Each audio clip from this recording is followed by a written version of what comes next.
प्रभु यीशु मसीह जो हमें आने वाले प्रकोप से बचाता है, उसके नाम से आपको अनुग्रह और शांति मिले।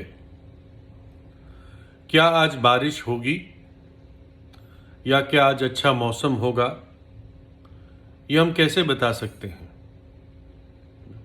एक साइंटिफिक वैज्ञानिक तरीका है हवा का दबाव का नाप लेके एयर प्रेशर को मेजर करके पता कर सकते हैं कि आने वाले घंटों में मौसम कैसा होगा। अगर हवा का दबाव या एयर प्रेशर अगर बढ़ रहा है तो मौसम अच्छा और स्टेबल रहेगा, स्थिर रहेगा।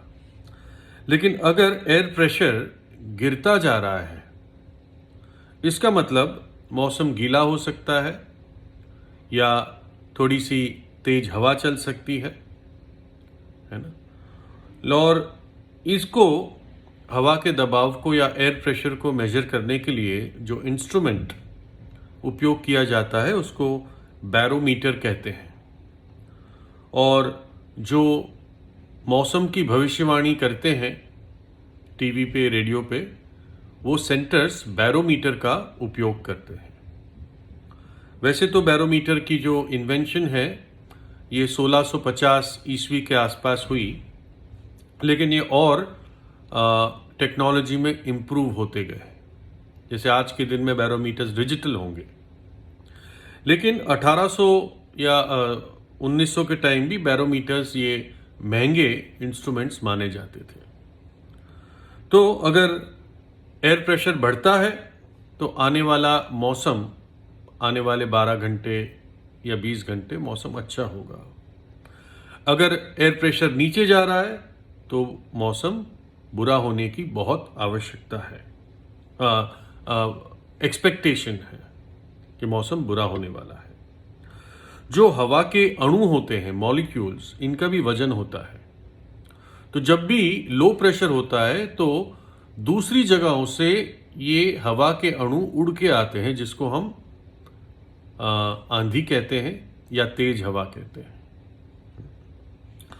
तो ये एक घटना 1938 की है, आज से करीब 82 साल पहले। और ये अमेरिका में घटना हुई थी और एक आदमी था जो लॉन्ग आइलैंड में रहता था। लॉन्ग आइलैंड न्यूयॉर्क से करीब 82 किलोमीटर दूर जगह है। और जैसे इसका नाम है लॉन्ग आइलैंड, ये एक आइलैंड है और मैप में आप देखोगे तो लंबी आइलैंड है, न्यूयॉर्क के पास ही है। और समुंदर में जैसे एक मानो पूरा हाथ सा दिखता है। और कई लोग हैं जो अप डाउन करते हैं।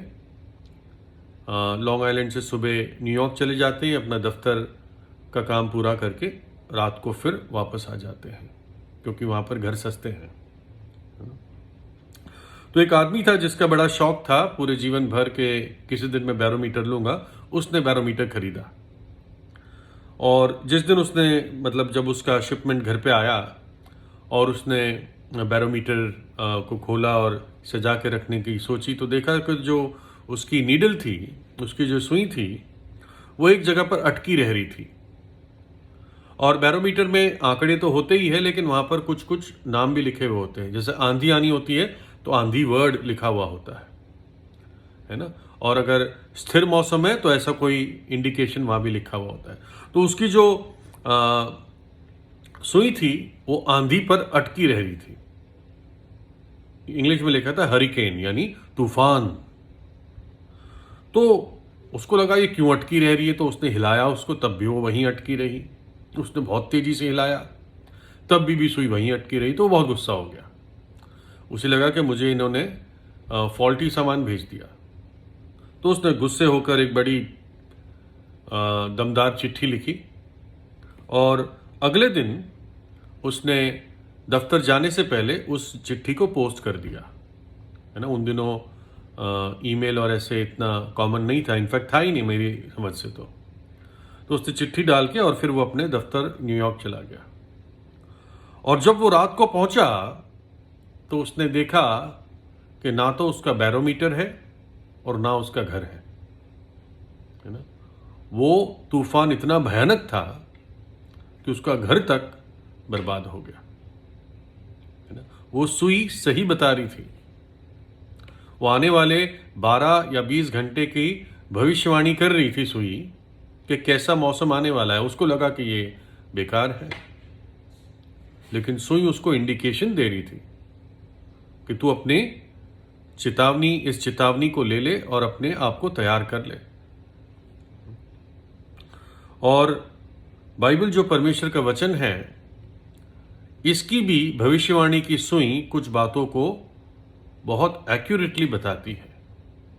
बाइबल में 25% भविष्यवाणियां हैं, और जो भविष्यवाणियां पिछले समयों में लिखी हुई थी, उन भविष्यवाणियों को हम पूरा होता हुआ देखते हैं।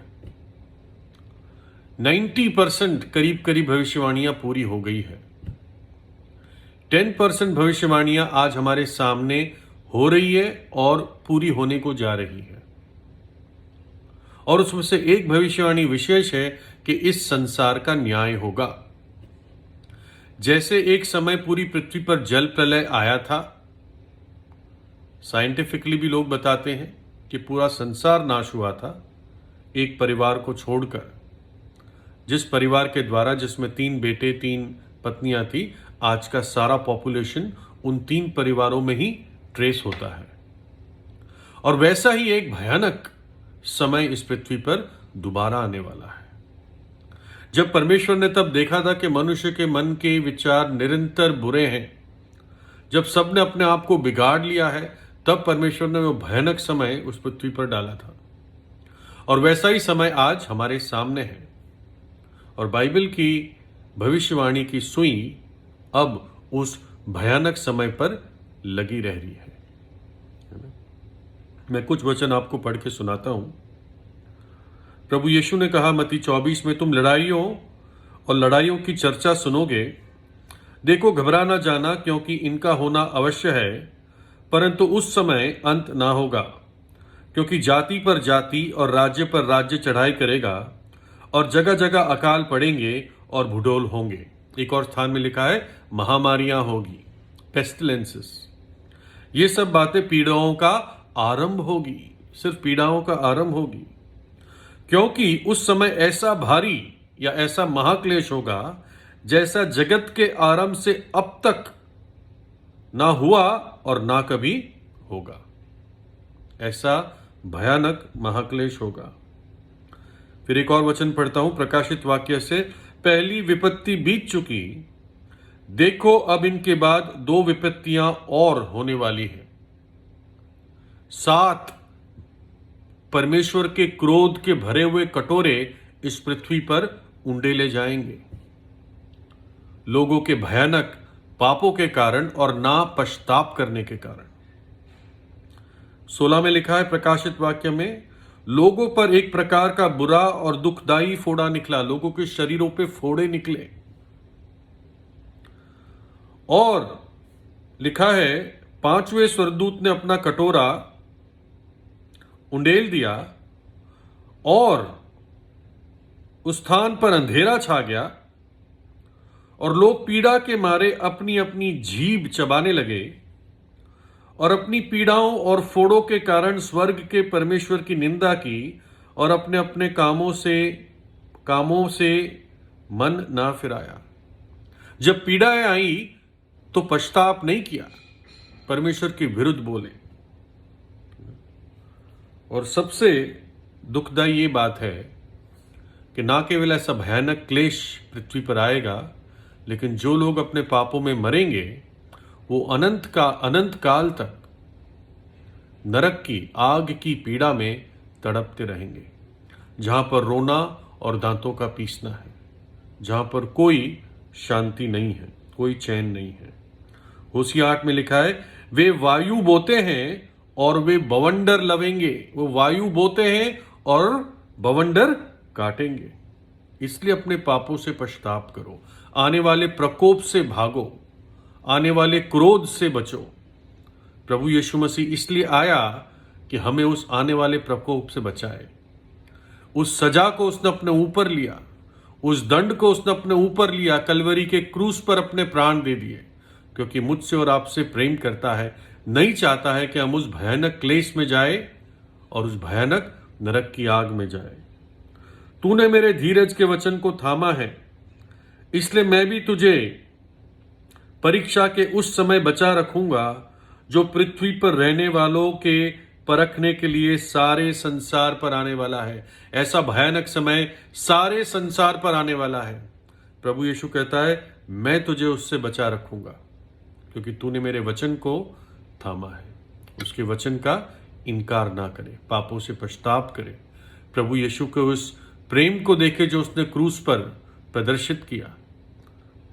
हम पापियों के लिए परमेश्वर मनुष्य बनकर अपने प्राण क्रूस पर दिए, तीसरे दिन जी उठा, आज जीवित है। प्रभु यीशु से प्रार्थना कीजिए, परमेश्वर आपको आशीष दे।